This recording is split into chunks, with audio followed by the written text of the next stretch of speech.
Ronald Frederick Kimera Luwangula wa Lugembe Muwenda Mutebi owokubiri asiimye okulabikako eri Obuganda okuggulawo empaka z'emipiira gy'amasaza ga Buganda ez'omwaka 2023 ez'omulundi ogw'e19 nga zaakuggulawo n'omupiira ogugenda okubaawo ng'ennaku z'omwezi 24 June omwaka ogwa 2023. Ssaabasajja Kabaka gy'ali mu lubiri era alamula Obuganda era asiimye okulabikako eri Obuganda ku lw'omukaaga luno ng'atongoza emipiira gy'amasaza 2023.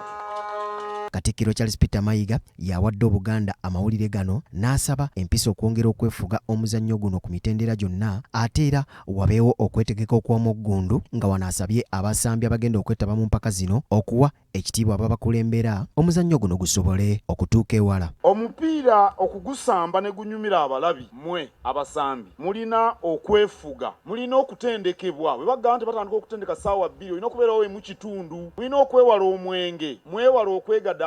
Ate okwegadanga kulimu siriimu, ate Kabaka ye munyenye mu kulwanyisa siriimu. Leka gama kubanga wakubye goolo akawala ne kakulimbalimba n'ogenda ne weegaddanga omupiira gujja kukulema. Ow'omu mbuga awadde obweyamu eri abavujjirizi nti Buganda yakwongera okukwatagana nabo n'abeebaza olw'okuvangayo okuwagira enteekateeka zonna ez'obwakabaka buno obwa Buganda. Mbeebaza olw'okutegeera obwakabaka ate n'okutegeera obuzito bwa Ssaabasajja Kabaka. N'olwekyo twagala amaanyi gaffe tugawe abavujjirizi basobole okutuuka ku bantu batunde ebyamaguzi. Oweekitiibwa Henry Kiberuse Kabembe, minisita w'ebyemizannyo mu Buganda, asinzidde ku mukolo guno n'ategeeza nti ku mulundi guno essira balitadde nnyo ku kubangula abakulembeze ba ttiimu zino okusobola okusitula omutindo gw'omupiira mu mpaka z'amasaza ga Buganda. Kino kijja kutegeeza emisomo bassebo ne bannyabo. Tokyayinza kuddukanya mupiira ono science nga tosomye. Ekyokubiri, mukama wange tugendera okuzimba omuwagizi mu mitendera 3.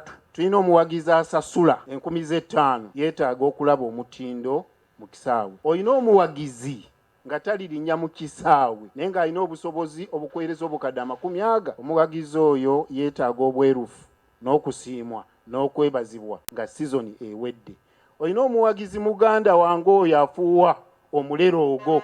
Ssentebe w'olukiiko olutegeka empaka z'amasaza Sulaiman Ssejjengo aliko byalambise omuli n'okutegeeza nga bwe bakoze ennongoosereza mu mateeka g'empaka zino okutandika n'omwaka guno okwongera okulongoosa era waliwo ebirungo ebyongeddwamu nga bw'ayongera okunnyonnyola. Ab'amasaza kwe kulaba nga bateeka essira ku bintu bino 6. Ekisooka obutebenkevu n'ebyokwerinda eby'abawagizi, abavujjirizi, abazanyi n'ebintu byabwe byonna. Tugenda kulaba nga waliwo okulamula okutuufu okw'empaka zino. Abavujjirizi nga bakulembeddwa mu BBS Telefina, CBS Radio eya 88/8 ne 89/2, kampuni eya Airtel, Kansai oba giyite Plascon, Centenary Bank n'abalala bawaddeyo ensimbi ezisoba mu bukadde 600 okuvujjirira empaka z'omwaka guno 2023. Era nga tulowooza nti ezimu ku nsonga ssemasonga ezijja okutuusa Buganda ku ntikko ze zimu nga zino amasaza ga Buganda nga gayita mu mupiira guno. Lw'abakozi bonna, lw'abakama bange ba directors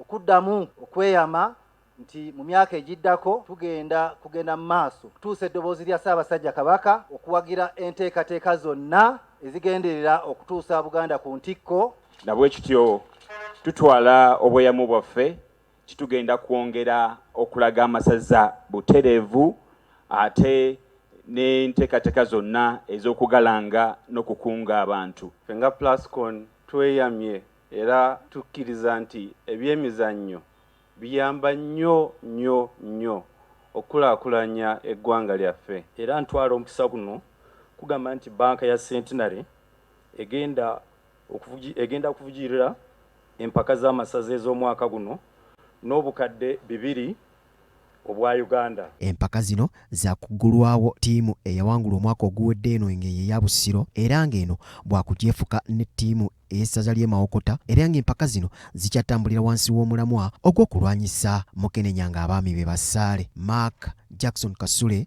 BBS Telefina, Gambuuze. Nga bulijjo bwasiima